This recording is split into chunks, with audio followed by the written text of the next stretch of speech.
अली नहू से बात करते हैं, क्योंकि लगातार माहौल ख़राब करने के लिए कहीं ना कहीं असामाजिक तत्व भी सोशल मीडिया पर या अन्य तरह से बदमाशी करते हैं त्यौहार के समय में। और अली नहू क्या कहते हैं कि बकरीद के दिन अगले बार मुझे बताए थे कि 3 हिस्सा होता है। अली नहू मुझे तो याद नहीं है, अली नहू क्या है त्यौहार में बकरीद में होता है?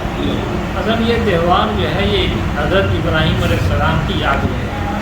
हज़रत इब्राहीम अलैहिस्सलाम से इम्तिहान दिया था अल्लाह ताला ने कि तुम्हारे पास जो सबसे बेहतरीन और सबसे तुम्हारी महबूब चीज़ है उसको कुर्बान करो, ताकि देखें तुम हमारे लिए क्या कर सकते हो।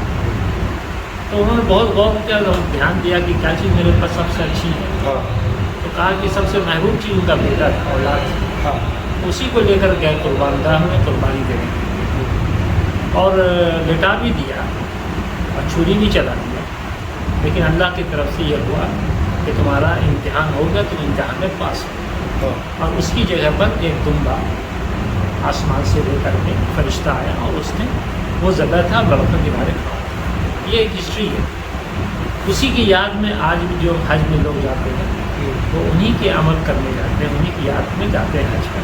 अल्लाह का हुक्म है और वहाँ भी कुर्बानी किया जाता है। उसी तरह हर मुसलमान जो पैसा वाला है, माल रखता है, कर सकता है, अहले निसाब कहते हैं जो ज़कात देता है, जिसके पास सोना चांदी है, पैसा है, तो वो उसको कुर्बानी करना चाहिए। प्रॉफिट मोहम्मद ने ताकीद किया कुर्बानी के लिए कि अगर जिसके पास इस्तेदाद है, खर्चा कर सकता है और वो कुर्बानी नहीं करे तो हमारी ईदगाह में नमाज के लिए नहीं है।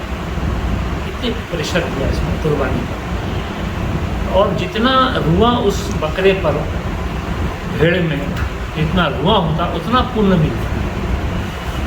तो अब ये इसमें बहुत सवाल है।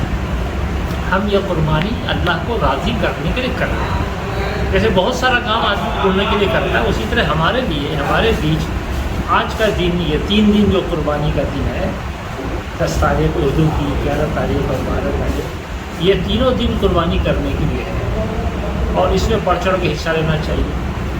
और इस कुर्बानी का 3 हिस्सा करना चाहिए, गोश्त का 3 हिस्सा करना चाहिए। एक गरीबों के लिए और सहाय लोग जो हैं उनको भी ये गोश्त मिल जाए खाने के लिए, और दूसरा अपने दोस्त अहबाब के लिए, तीसरा अपने घर वालों के लिए। और अगर ऐसा है कि भाई हमारा परिवार बड़ा है और हम बांट नहीं सकते हैं तो खुद ही खा लें, कोई ऐसी बात नहीं है, जिसको 3 हिस्सा निकालना ही पड़ेगा। अगर उसके बच्चों को खिलाएं तो ये इंसाफ यही है कि अगर हम कुर्बानी कर रहे हैं तो गरीबों का भी ख्याल रखें। अरे वो त्यौहार के समय इन दिनों देखा जा रहा है कि धार्मिक माहौल को ख़राब करने के लिए लोग तरह तरह का पोस्ट कर देते हैं, तरह तरह का कुछ भी बोल देते हैं। किसी के धर्म के बारे में क्या किसी को कुछ बोलना चाहिए? नहीं, देखिए हिंदुस्तान में जो संविधान है उसमें इसकी इजाज़त दी गई है। जो भी अपने धर्म के मुताबिक, आस्था के मुताबिक करेगा उसको इजाज़त है, चाहे वो कुर्बानी करे, नमाज़ पढ़े, ईद करे। हाँ, इन तमाम चीज़ों को पूरा करने के लिए सड़क पर नहीं आना चाहिए, किसी की ज़िंदगी में दखल नहीं देना चाहिए, किसी को परेशान नहीं करना चाहिए। किसी को जो है आपके, अगर कोई आदमी किसी ऐसे जानवर की पूजा करता है, उस जानवर की कुर्बानी नहीं करना चाहिए। ख़ास तौर से हिंदुस्तान में जहाँ जिस जानवर की, जैसे गाय है, तो कुर्बानी नहीं करना चाहिए, क्योंकि उनको तकलीफ़ होगी।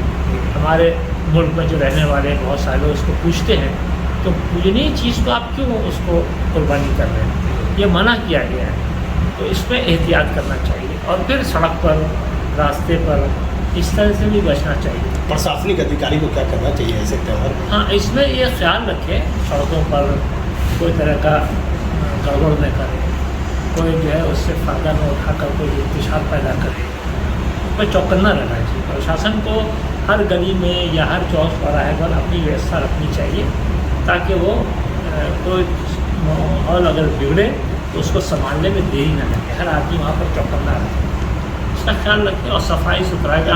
कितना बजे नमाज पढ़िएगा? यहाँ हमारी मस्जिद, यहाँ जो है शाह मार्केट मस्जिद में सुबह 8 बजे। सुबह 8 बजे। उसके बाद क्या 8 बजे बाद नमाज पढ़ने वाला? नमाज पढ़ने के बाद वहीं भाषण वाषण होता है, बकरीद कैसे करना चाहिए, किनके ऊपर फ़र्ज है, किसको करना चाहिए, सारे आदाब बताए जाते हैं। उसके बाद लोग कुर्बानी करते हैं। 3 दिन बकरीद कितना? 3 दिन तक आप कुर्बानी कर सकते हैं। पहले दिन अगर आपको मौका नहीं मिला, दूसरे दिन कीजिए, दूसरा दिन मिलेगा, तीसरे दिन कीजिए। अगर ज़्यादा करना तो आज कीजिए, कल कीजिए।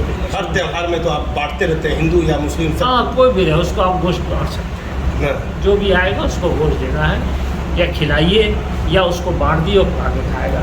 पका के कच्चा देने से ये होता है कि उसके घर वाले, फैमिली वाले मिल कर के खा लेते हैं। आप खिलाइएगा तो 1-2 आदमी आएगा, औरत बच्चा तो आएगा नहीं। इसलिए जिसको जैसी सुविधा हो वैसा कर रहे हैं। बहुत सारे लोग पका के खिलाते हैं, बहुत सारे कच्चा बांट देते हैं। त्यौहार शांतिपूर्ण तरीके से। हाँ, भाई देखिए आपका त्यौहार है, लेकिन आपको अपने त्यौहार का खुद ही हिफाजत करनी होगी। आप कोई काम ऐसा ना करें किसी को तकलीफ पहुँचे, उसका ख्याल रखें। क्योंकि हमारे यहाँ हर 2-4 घर के बाद जो है दूसरे मज़हब के लोग मानने वाले रहते हैं, मिलजुल के हम लोग सब रहते हैं। कोई ऐसी बात ना हो उसको तकलीफ पहुँचे, उसको ख़राब लगे, उसको बुरा लगे।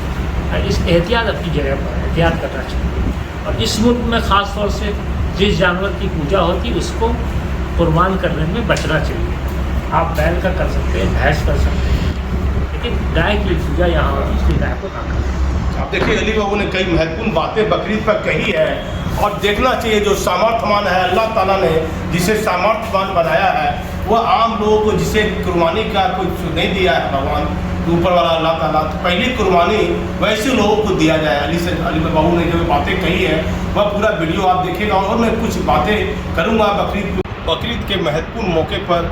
जो है हसन साहब से मैं बात करता हूँ कि लगातार लोग सोशल साइट पर कुछ इधर विवादित पोस्ट भी करते रहते हैं। अगर सब त्यौहार का समय है, क्या कहिएगा कि त्यौहार शांतिपूर्ण अच्छे तरीके से जाए?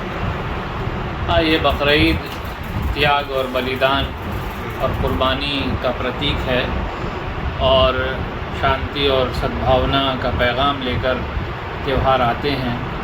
तो हम सबको भी शांतिपूर्वक और सौहार्दपूर्वक तौर पर त्यौहार मनाने की ज़रूरत है।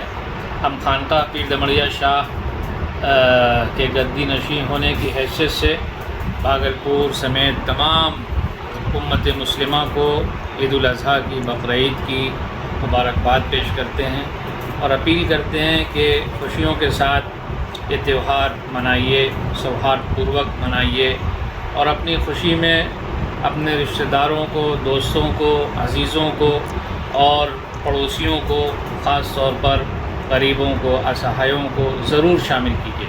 अगले साल आप स्वस्थ चल रहे थे, मौनी साहब का इंतकाल हो गया था, बड़ा दुख का समय है, ये दूसरा साल है।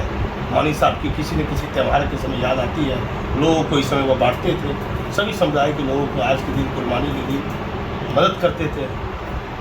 मौनी साहब की याद तो देखिए हमेशा बाकी रहेगी, कायम रहेगी, और ख़ास तौर पर त्यौहार के मौके पर और ईद उल ज़ुहा के मौके पर तो बहुत ज़्यादा याद आती है, क्योंकि वो पारंपरिक जो हमारे यहाँ एक लिबास है 450 साल तकरीबन पुराना, वो पहनकर नूरानी चेहरे के साथ निकलते थे, तो सबके दिलों में उनकी कदर और मोहब्बत होती थी। आज हमारे बीच नहीं है तो ये कमी ज़रूर हमें महसूस हो रही है, लेकिन हम खुदा से सब्र की दुआ करते हैं और उनके जन्नत में आला तरीन मकाम उन्हें मिले, इसकी दुआ करते हैं। देखिए हसन मौनी साहब ने भागलपुर बिहार के लोगों के लिए क्या किया, दोनों समुदाय से भागलपुर बिहार में किसी से छिपा नहीं है। उनके पुत्र हसन साहब हैं और उनके नेक कदम पर एक चल रहे हैं। हर साल बाद लोगों को आप हर चीज़ से भी समान से सहयोग करते हैं। क्या इस बार भी आपके द्वारा बकरीद के मौके पर जो भी मुमकिन हो सकता है, खानका पीर दमड़िया शाह और वक्फ सैयद शाह इनायत हुसैन 159 खलीफा बाग शाह मार्केट, जो कि अल्लाह के फजल से, ऊपर वाले की कृपा से, उसके करम से आज तक ये अमल जारी और सारी है कि जो भी ज़रूरतमंद, मुहताज, जो संभव हो सकता है यहाँ से उसकी मदद ज़रूर की जाती है। प्रशासनिक आला अधिकारी की जिम्मेदारियाँ भर जाती है, ऐसे माहौल पर क्या कहिएगा? आजकल कुछ लेकर विवाद भी हो जाता है। हाँ, विवाद से तो हमेशा बचना चाहिए, बचने की कोशिश करनी चाहिए। प्रशासन की और शासन की सबकी कोशिश होती है कि सौहार्दपूर्वक वातावरण में कोई भी त्यौहार खुशियों के साथ मनाया जाए, ताकि सही खुशी लोगों को हासिल हो सके। प्रशासन की जद्दोजहद और उसकी कोशिश के लिए उन्हें मुबारकबाद है। और जो लोग दिलों में या अपने दिमाग में नफ़रत पाल के बैठे हुए हैं, और ऐसे मौक़ों पर कुछ न कुछ छेड़छाड़ करना चाहते हैं, उनको अपने दिल पे हाथ रख के सोचना चाहिए कि जैसे हम इंसान हैं वैसे दूसरा भी इंसान है, जैसे हम किसी की माँ की औलाद हैं वैसे वो भी किसी की माँ की औलाद है। इसलिए सबको एक परिवार की तरह जब हम समझने लगेंगे तो उम्मीद करते हैं कि कोई छेड़छाड़ समाज में नहीं होगी और कोई किसी तरह की ऐसी बात नहीं होगी जिससे समाज में जो है नफ़रत फैले। देखिए हजरत साहब ने काफ़ी अच्छी बातें कही है, मैंने अली से ही बात किया था, और किसी न किसी हसन मानी साहब की यादों को बकरीद में नहीं भुला सकते हैं। बकरीद के मौके पर हसन मानी साहब जो भागलपुर के लोगों के लिए करते थे वह किसी से छिपा नहीं है, उनके पुत्र भी कर रहे हैं, अली साहब भी कर रहे हैं। पूरा हमारा समाचार देखिए और जहाँ तक होगा बकरीद की और महत्वपूर्ण खबर हम आपको दिखाते रहेंगे। मैं भागलपुर से दीपक नौरंगी।